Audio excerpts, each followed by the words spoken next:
Hi friends, I hope you are doing well. Today we will talk about how to fix or how to solve the problem of settings on Fitbit.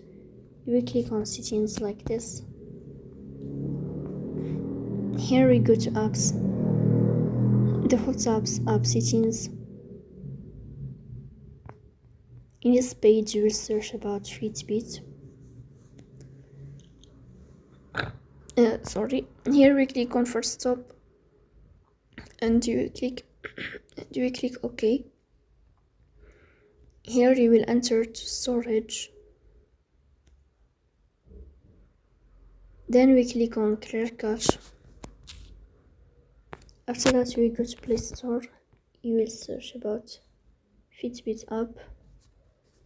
Then you will uninstall your app and you will install it again. So please don't forget to press the bell icon and subscribe.